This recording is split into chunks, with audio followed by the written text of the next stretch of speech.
Good evening, everyone.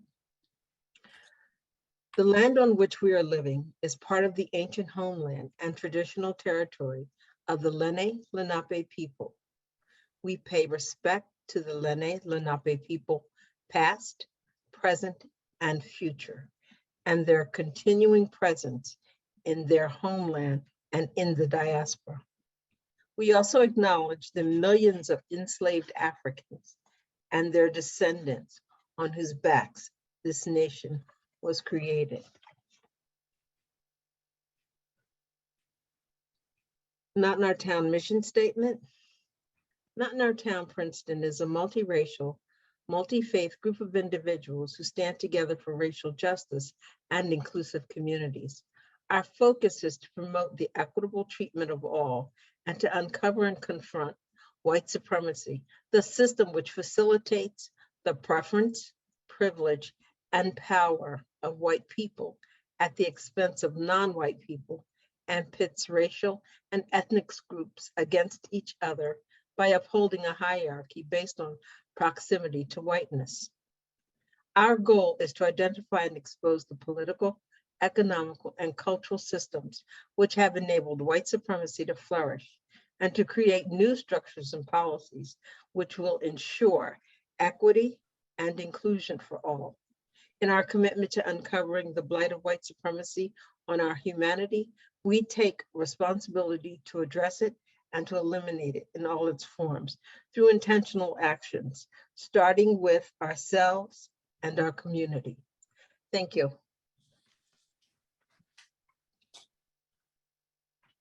Thank you, Joyce. Caroline?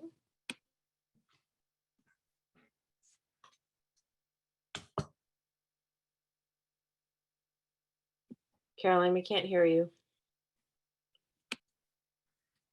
My apologies. Good evening, Not in Our Town. We are pleased to welcome the Dr. Reverend Charles Boyer to our meeting tonight. I'm just going to give you a little background on Dr. Boyer before we get started. Reverend Boyer is a third-generation African Methodist Episcopal preacher. He is the pastor of Greater Mount Zion A.M.E Church in Trenton, New Jersey, and the founder of Salvation and Social Justice, a nonpartisan Black-rooted organization that believes liberation should precede legislation and prophetic vision should precede public policy. He is clearly a leading faith voice beyond Trenton. He is known throughout the state of New Jersey and nationally as a champion for racial justice. He fights on the campaign to abolish the drug war and the criminalization of Black people. His advocacy has led to the statewide adoption of racial impact analysis for sentencing, the closure of youth prisons, voting rights restoration for people on probation and parole, the independent prosecutor law, and restricting solitary confinement. He led the campaign to free thousands of incarcerated people from New Jersey's deadly prisons during the height of the coronavirus pandemic, making it the largest decarceration event in the state's history. Reverend Boyer works closely with the Black Legislative Caucus and is a co-convener of the United Black Agenda and the New Jersey Black Multi-Faith Alliance. He is married to Rosalie, who's also here with us tonight. Reverend Boyer is passionate about the spiritual disciplines, especially prayer and meditation.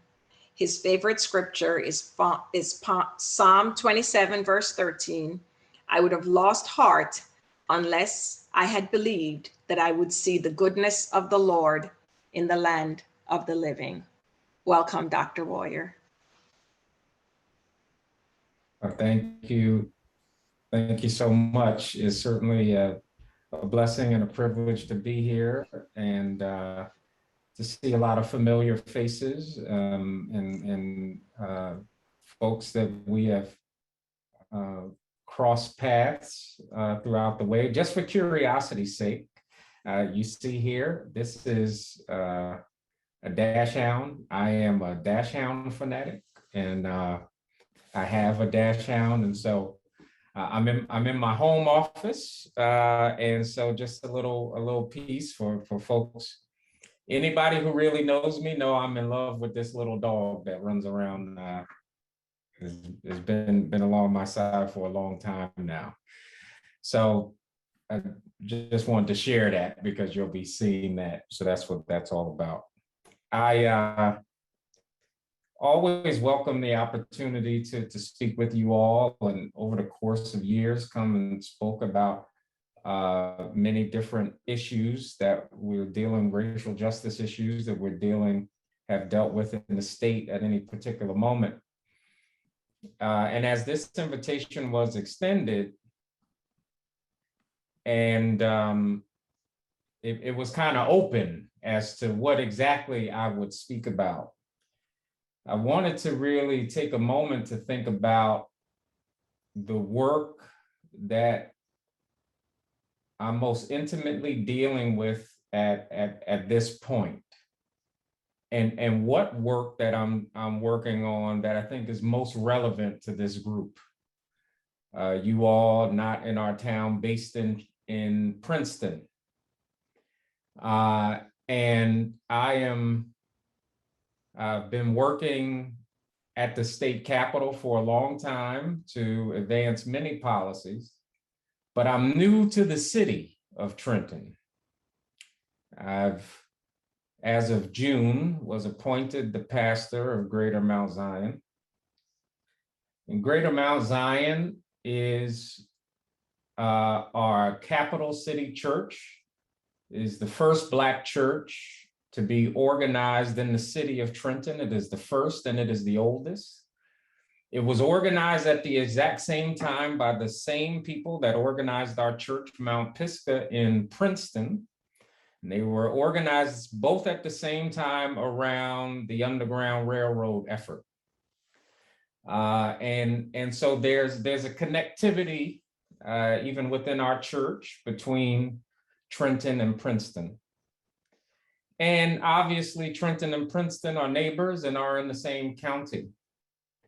And as I have spent these months in Trenton, it has situated me in a way that is unlike any time I've been situated in the past.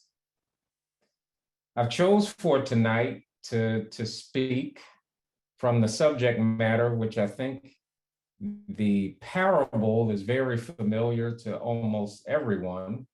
A parable that Jesus gives. I'm a faith leader, so I'm going to come with my faith perspective. The parable Jesus gives, which is a very familiar parable, about the rich man and Lazarus. And the rich man lives in a very prosperous home. And he has everything that he needs. He has benefited from privilege. He's benefited from a vast amount of resources. And right at his gate lies a man who is sick, who is hungry, who is suffering, who has none of the things that the rich man has. And his desire is not to be the rich man. His desire is not to come live in the rich man's house. His desire is not to have every single resource that the rich man has. What's interesting is that his only desire is to have some of the crumbs that falls from the rich man's table. Very interesting framework. And as I have come here into Trenton, particularly in a neighborhood in Trenton where there's a 40% poverty rate, where there's a 16% unemployment rate, much higher than the national average. But what that tells me is that most of the people are working poor. In a part of the city that has really most of the city as a whole, but particularly where the church is situated, is an area that has been vastly depleted of resources.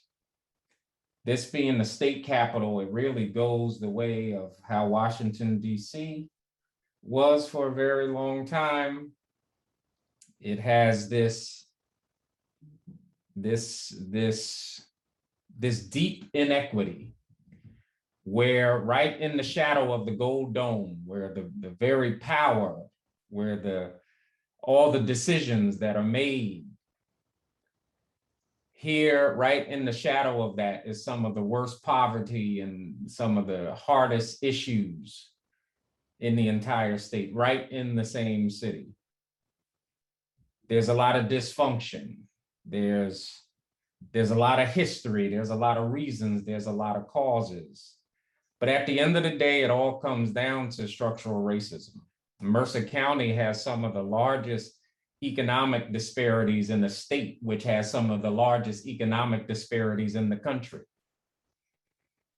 And so as I think about this conversation tonight, and admittedly, I'm invited a lot into these kinds of conversations, to come into places of where most of the folks have really benefited from privilege and asked to come and speak about racism, to speak about structural racism, to talk about white privilege. And admittedly, I often wonder to what degree. Where do conversations end and action begins? Where do we move from having the conversation, or these are things we need to talk about? These are things we've been talking about forever. I feel like some of the most educated and folks who understand about privilege and racism are here and in these other spaces where I've had these conversations. And so I come not today to educate anybody or to come up with some particular subject matter outside of a very strong urging, because the problems in Trenton and Patterson and Camden, in Newark, it's all an issue of resources. It comes down to resources. The issues of violence. It's very simple.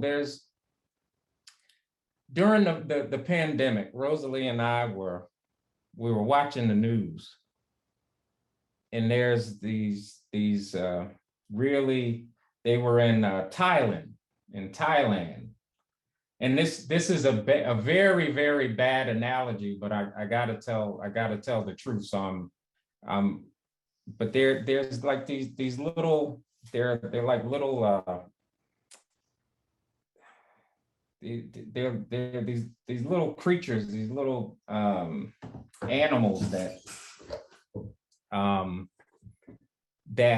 fed off of when the tourists came to Thailand. So they show this big gigantic square, and when the tourists came, you know, all these little animals, they would eat the crumbs that the tourists would leave.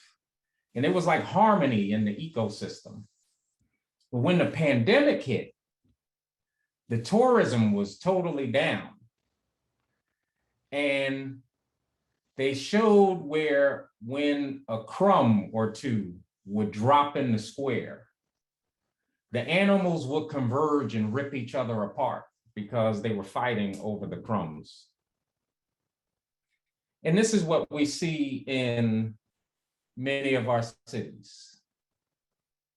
People who are desperately trying to figure out how they're going to survive are there fighting for very few resources which are on the ground. But right beyond their gates, right beyond their borders, are places that not only have everything they need, but have an overabundance. And so the question that I raise, the challenge that I raise in this setting, in a place like Princeton, is what do you plan to do for Lazarus, which is at your gate? How does this group, not in our town, begin to move from conversations on race to actually attacking some of the systemic issues, which is really a movement, an investment in order to really undo structural racism. It comes down to investments have to be made. And how do you take not only the knowledge, the resources, the brain trust, the sweat equity, and how do you begin to actually focus it to help alleviate the suffering, which is happening right at the gate? And so I can come and talk about all kinds of policies that are being worked on. I can come and I can talk about all kinds of various issues and the latest buzzwords in the racial justice movement. But all that does is make people kind of walk away and either just feel guilty, feel informed. But at the end of the day, the real question is, how do we get past all of that and actually make real investments? How do you actually begin to make whole the people who suffer from the violence of structural racism right now? I've been in probably almost 100 conversations since June, just about the resources that have been depleted from the 2-mile square radius that is the North Ward kind of area of where our church is, which probably isn't even the hardest hit neighborhood in the city of Trenton. And it has been phenomenal, from $21 million taken out of the state budget, which used to undergird the city of Trenton, from the movement of facilities. So a Black woman can't even give birth in Trenton. She has to go to the city outside in a state where she's 6 times more likely to die, in a place where almost 20% of the folks lack health care. This is a resource question in a place that is a food desert. It's a resource question. And my challenge to you all today is that right now I am doing everything I can to speak to the hearts and minds of folks, to the 50, and so I'm counting, if Rosalie and I too, that means there's 52 people in here that have access to the abundance of the resources, the food, the comfort, the climate within that house. And my charge to you today, my pleading, is if you really want to tackle structural racism, tackle it at your own gate. Fill up some carts and take it out to the gate. Lift up Lazarus. You have everything that it takes to make Lazarus whole. My charge to you today is to do exactly that. Is to begin to think about how to do exactly that. And the way to do it, and just to be clear, because the other piece that I've found when I come into these circles and I have these conversations and I can say, oh, this is some of the things. And then 3 months later, I hear about some group that's trying to introduce legislation broadly, very broadly, based off of whatever new buzzword they've heard. And now they've mapped out exactly what it's going to look like. They've read 2 or 3 books. They've talked to some people. They've talked to everybody except the actual people who are going to be affected by this. Maybe they had a conversation with 2 Black folk, most of which are not even from the communities that the policy would affect. And they go pushing it and now start looking for some kind of endorsement from organizations like ours. I also charge you today that the most equitable way to take care of Lazarus is to go talk to Lazarus about what Lazarus needs, not to decide what Lazarus needs for Lazarus,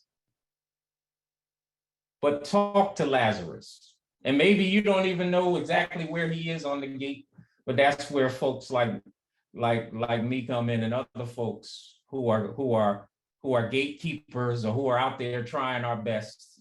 The text talks about that the dogs would come by and lick his wounds. And there were passerbys. And I would also assume that Lazarus, probably the little bit of survival while he was probably panhandling, because that was also part of the custom. So what you have in a lot of our communities are churches, which we don't have enough resources to actually make Lazarus whole, but every once in a while, we can drop something in his cup. That's about as much resources as we have. Just today, we had a long, extensive discussion, the same exact discussion with a corporate entity, as we as a church are looking to bring some much needed programs into that area. And we talked with these folks for 2 hours, same conversation. And as we were leaving the church, the last 2 people was myself and Pastor Taylor from Friendship Baptist. And almost like a tragic poem, a brother walks up to us who was obviously dealing with mental health issues, with substance use issues, and begging for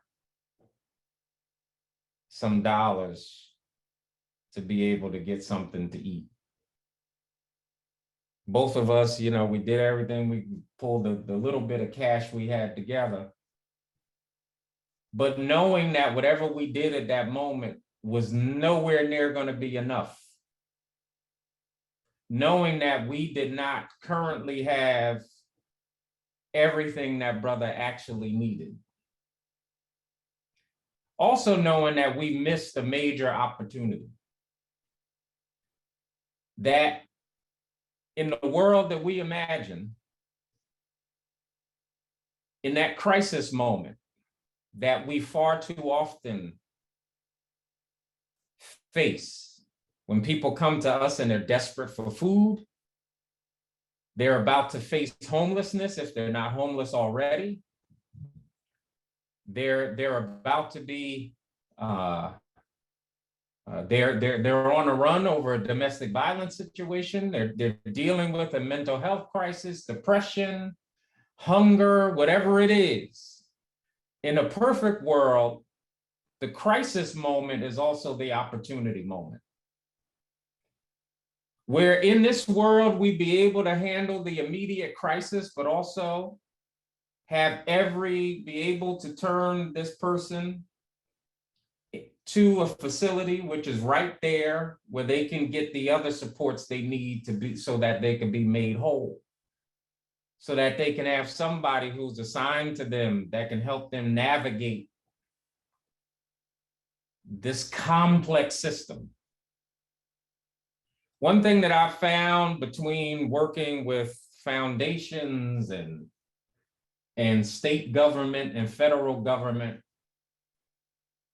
is that there's not a lack of resources in existence, but there's a lack of resources actually hitting the ground, people knowing they're available, and there's so many gates erected for people to be able to get past all of those gates to be able to access the resources.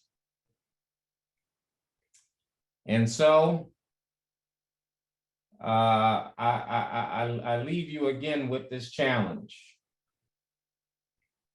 You all there's many folks on here on this line who have access to resources, but you don't, and you have the heart for the work, but you don't know what to do with it.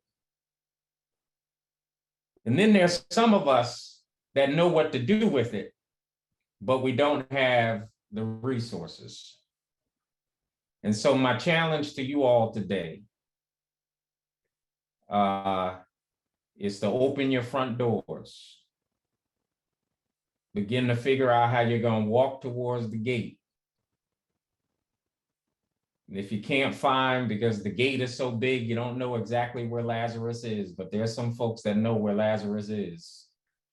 And there's some folks who've been talking to Lazarus, and that can tell you what Lazarus needs and can introduce you to Lazarus, and we can have some real discussions. And so my challenge to you today, sisters and brothers, is that you would take the not in our town thing a little bit further. That not only will systemic racism not be in your town,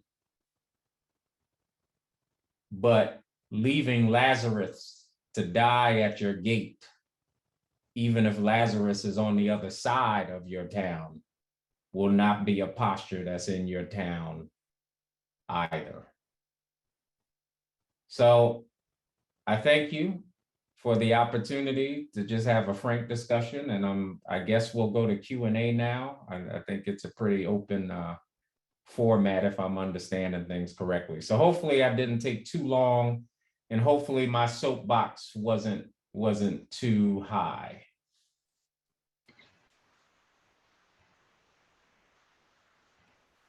The conversation is going to be moderated with Caroline Clark. If you have any questions or things that you'd like to say, please feel free to put them in the chat, or if you're moved to ask them directly, feel welcome to do so. I just want to say, as we wait for questions to appear in the chat, I just want to tell you, thank you, Dr. Boyer. That is a conversation that is much needed, and we needed to hear. And thank you for the love, and thank you for the love with which you delivered that. No, thank you. And it is truly out of love, so thank you. We felt it. I did. Yeah. And just so you know, Dr. Boyer, you have some Trentonians on here too. I'm sure I do. And you know, a piece that you know, and just to be clear, just to add to the conversation, right? This is not merely an affluent kind of Princeton, or whether you're in Essex County. I've had this kind of discussion with folks in Montclair, for instance. But this is also a discussion that happens with and amongst the Black middle class. This is not a new discussion either. There's a discussion that happens, what they used to say, the Black bourgeoisie, right? There's a great book from so that you all know, is a great book that for those of us who pastor, especially in urban areas, talking about preaching to the Black middle class. And so for all of us Black folks who are enjoying the level of privilege ourselves, but we're from these areas. So we have a lot of folks who may reside in Princeton or Ewing. And I'll give you a perfect example. Most of the folks in my church right now, over half of them no longer live in Trenton, right? But they're all from Trenton. Right. They all still have family in Trenton. They're all from Trenton, but most of them haven't acquired a certain level of education and financial status, have moved to the suburbs, and they commute in. And two, our obligation is to the brothers and sisters right there on the street. We have an obligation as well. And so it's So it's very interesting. We have a question in the chat. Yolanda Frisbee asks a question that I think a lot of people are wondering. She says, where can we find a Lazarus? Yeah, and so just to be clear, right, is that obviously I'm speaking symbolically, right? That Lazarus is not one individual, right? But I am saying Lazarus is all of the folks in poverty in Trenton. So Lazarus is right up the street. What I would also say is that in order to find, you know, and this is a conversation that definitely has to be more structured. But I'll give you an example right now, and this is just one example of many. You know, we are working to build a center which will be the long-term vision is to be kind of a one-stop shop for these crisis moments. But initially we are looking for to build a Black maternal health center, hopefully with at least some space where women can give birth within walking distance of their homes, even if it's just a few, even if we can only accommodate a few, so that there can be doula services. And so those are birthing advocates, because a lot of what takes place for sisters has to do around advocacy, but also to have prenatal supports. We're looking right now, some of the things that we fought for throughout the state. For instance, there's the $8.4 million appropriation for restorative justice hubs. So for system-involved youth, and kind of coordinating services and having a community-based system of care. And so we're going to be looking to work to do some of those things. One, to help young people that are returning to Trenton, but also trying to flag young people that are at risk for incarceration on the front end, to try and mitigate those circumstances and give community needs. And the third component that we're looking to do is a STEM and kind of entrepreneurship program, and trying to link young people particularly, but even more broadly, other folks with jobs and job training. And these are just three things where we have some level of support that we're looking to broaden. But there's a host of organizations and initiatives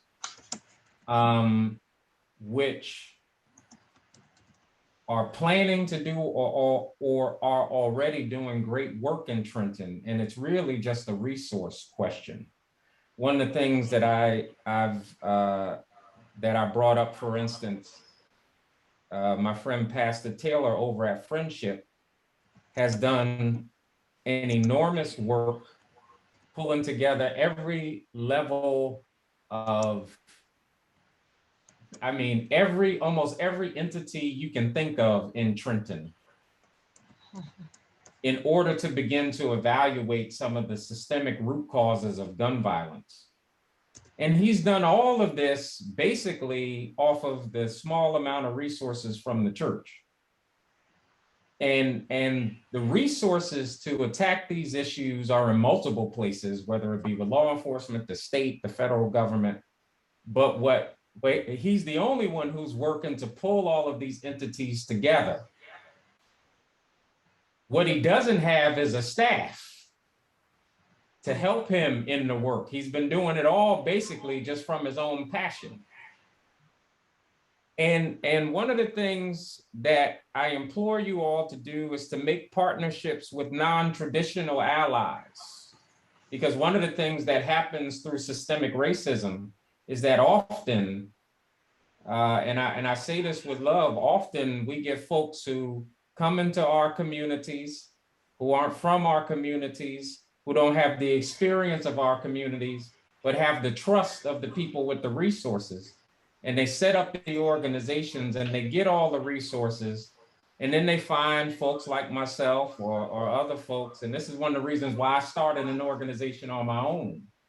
And they find folks and they get input from us and they monetize it. And they benefit from the misery in our communities, but they don't produce any results. And some of the, I can tell you some of the best racial justice work that I think I have personally experienced was sister organizations and folks who helped me develop salvation and social justice that resourced us even in small ways initially so we can get our legs strong.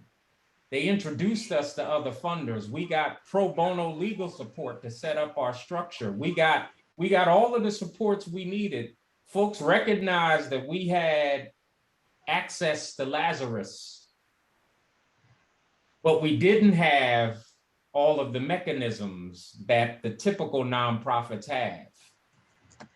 And so part of what I'm saying is to have these kind of conversations and work. And there's folks out there in the streets of Trenton that are making bricks without straw, trying to help folks with everything they have. And so whether it's somebody like a Pastor Taylor, I mean, anyone who may be interested in, and I just got to Trenton, so I'm just starting to figure all of this out. So I don't have a super mapped out plan, but we're looking to have a really serious programmatic piece. We're talking to the First Ladies people around the Black maternal health. We have IBM as a partner to work on the STEM and the kind of entrepreneurship, technical training pieces. And as I've said, we're looking to leverage the resources from the state appropriations. But what we don't have currently is some of the seed dollars that are going to be necessary to kind of get all that going. I mean, obviously, we're using resources that we have from Salvation and Social Justice to help with all that, but this is a much, much bigger effort.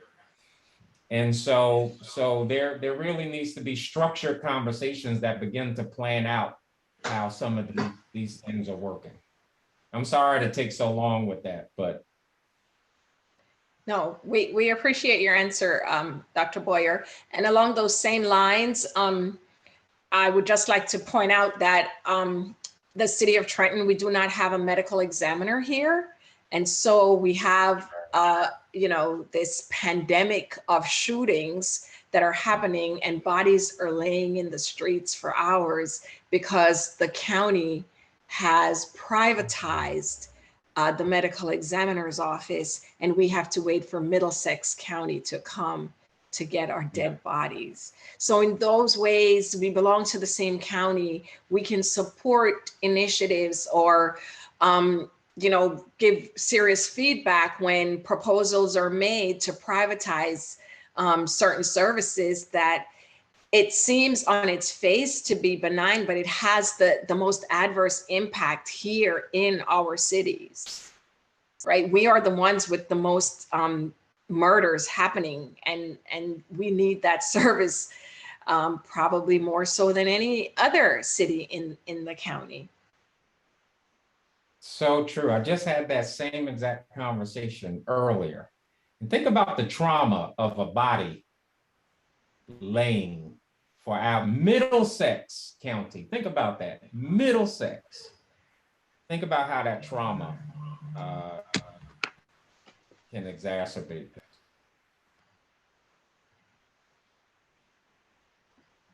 that. Reverend Boyer, you're planning some really thoughtful, amazing work.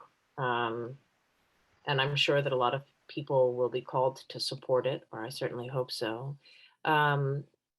It seems that a lot of the questions that we're getting in the chat are like, but who should we give to, or how could we give? And so they're looking for really practical help. And obviously part of it is supporting your work.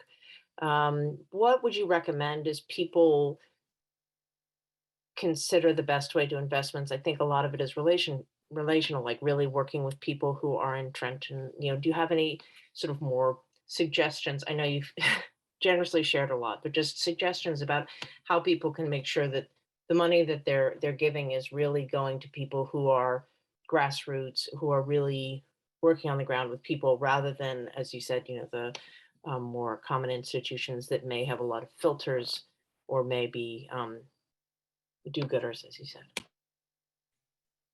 Yeah, I appreciate that. I mean, please forgive me for not having everything super. I'm just getting to Trenton as of June. And so I'm just figuring out where the light switches are in the church. But what I do know, so there's a couple of things. I mean, obviously, my wife would, my wife who's also the development director I wouldn't be able to rest tonight. I mean, obviously, Salvation and Social Justice, we are in the process. We've been a statewide organization that's been working on public policy statewide. We are in the process of officially moving to Trenton because the church is based there, and we are also in the process of, whereas we were not a direct service agency because we're public policy, where we are very likely to start doing direct service just for the city of Trenton. So I want to lift that up as we're still in the planning stages for that.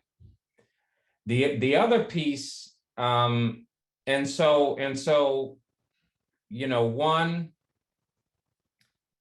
a lot of what a lot of the work we are specifically doing is looking to identify these kind of on the ground community folks that are trusted. So I'll give you a couple, and we need to technically support them to be able to receive support. So having gone through this process myself, I see how this goes. So, one, I think about, so somebody like a Tracy Syfax who's he's kind of a self-made brother there, but we're having conversations with him, for instance, around violence interruption. And because he has such a history and he's able to do some recruiting, we're talking about ways to work with him to do violence interruption. But again, we need to figure out what that structure looks like. This, again, I lift up Reverend Taylor and the work that's going, and how more than likely we will have to do a couple of things. One, give the technical support to these folks to kind of get themselves together organizationally, so that they can receive funds in regards to like a C3 status. But with all that being said, because different people, so if folks are looking to make, if that's not a barrier, certainly, again, I lift up Reverend Taylor and his work over at Friendship, which he's making bricks without straw.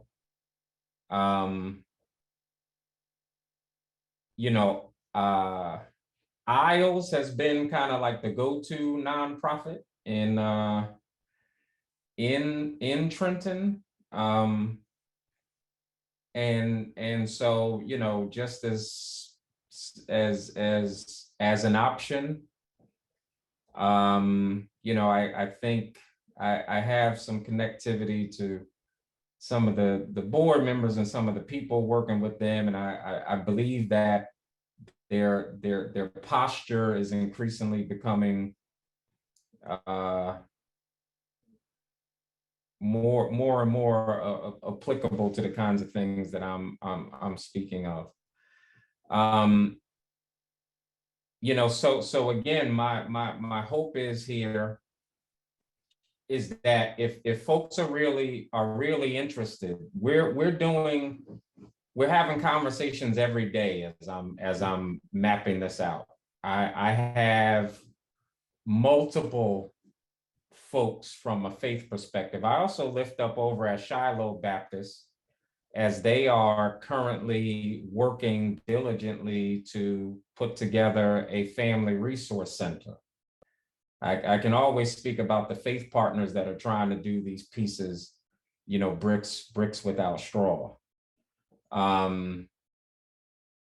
And we are actually pulling together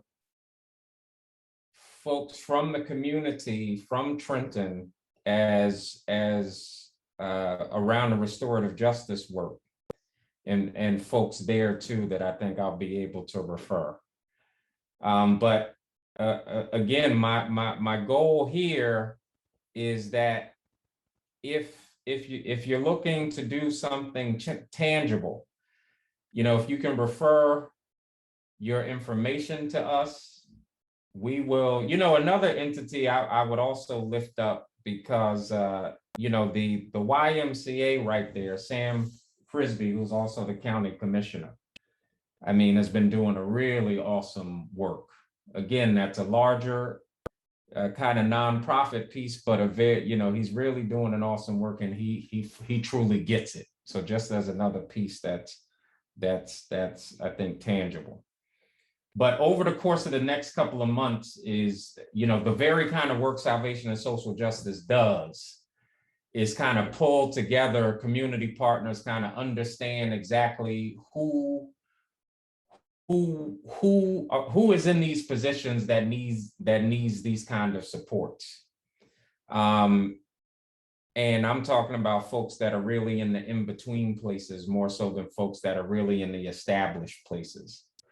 And if you kind of have support, and if you also have technical support, these are the kind of things that can be helpful, and we can certainly refer folks in that context if we stay connected.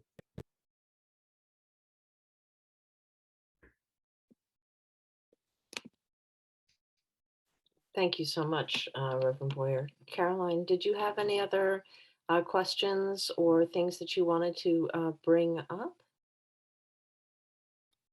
You're muted. You're muted. No, not too much. Just to say that welcome to the area, Reverend Boyer. We're happy to have you. And we should have some conversations. We'll talk about some of the nonprofits and, talk about those that have had a real impact on the ground, and to make sure that you're partnering with those organizations. So, yeah. Thank you. Definitely want to have that conversation. Yes.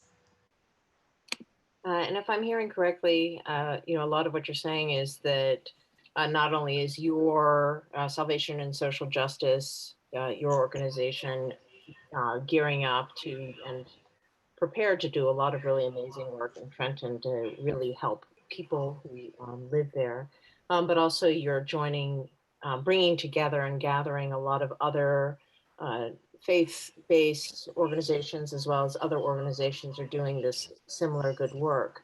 And so probably for those who are looking to answer your call, the best place is to start making sure that they're following the work of Salvation and Social Justice and building a relationship with your organization, so that then people can start becoming better informed of the things that they can do to feed Lazarus.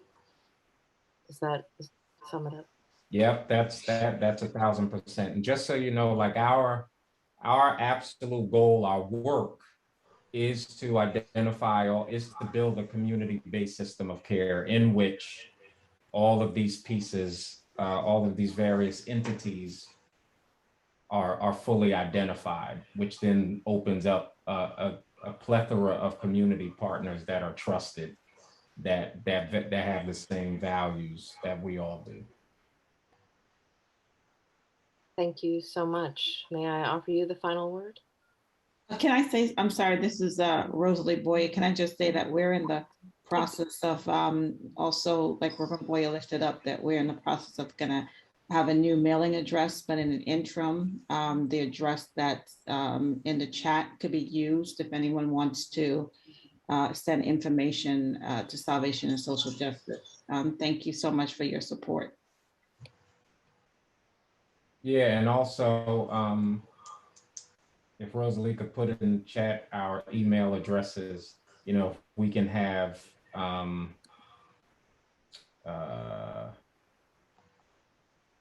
certainly some structured conversations if folks want to kind of have a deeper dive as we're really thinking this through. And I'll just, just to be clear, coming here and just really being taken aback by the resource gap and having conversations with everyone I can about that resource gap. And it's becoming clearer and clearer about the pathways that are needed to get there. And so we're talking about something that's really being built from the ground up, and really would appreciate anyone and everyone who wants to be a part of, different ways to lean in. It would be appreciated. I want to leave with this very quick note of hope and what I have a lot of joy about. I don't think I have ever seen as much authentic goodwill around racial justice issues as I've seen in the past year and a half to 2 years, really through the pandemic. And I say authentic goodwill because I think prior to this, I saw a lot of, I think to somebody in the chat said, well, do-gooders, this kind of like charity.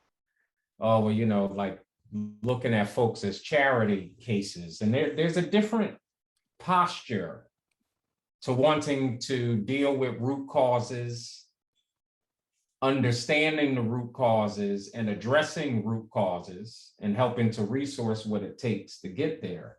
That's a different thing than trying to throw a couple of dollars at symptoms. If I have physical ailments, I don't want an aspirin. I want the surgery or the rehabilitation that it's going to take. And I don't think I've ever seen as much genuine passion to want to actually help folks rehabilitate, because folks are beginning to understand the diagnosis more clearly. And that's, I appreciate coming to this group because we've had discussions about the diagnosis, whether it's formally here or multiple different ways. Several of us have interacted throughout the years. And so I know the folks that we're talking, we're all talking tonight. And so I'm grateful and I'm appreciative because I truly believe that you all are a major part of the transformation of Trenton. And I believe that will ultimately call to task, whether you're in Essex County or Camden County. You got the Cherry Hills in Camden County, you got those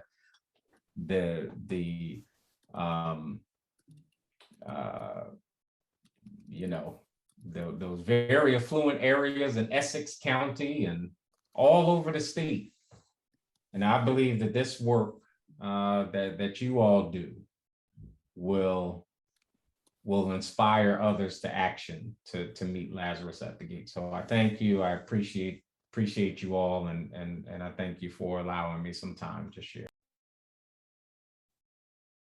Thank you all so much for coming. If anyone wants to clap, I see people clapping, but feel free to unmute. Yes, I see lots of clapping. Thank you so much for coming, Reverend Dr. Boyer. Thank you to everybody who did come, and please consider answering Reverend Boyer's call, developing relationships with Salvation and Social Justice, and seeing what you can do to be part of the solution. Thank you all. Have a wonderful evening.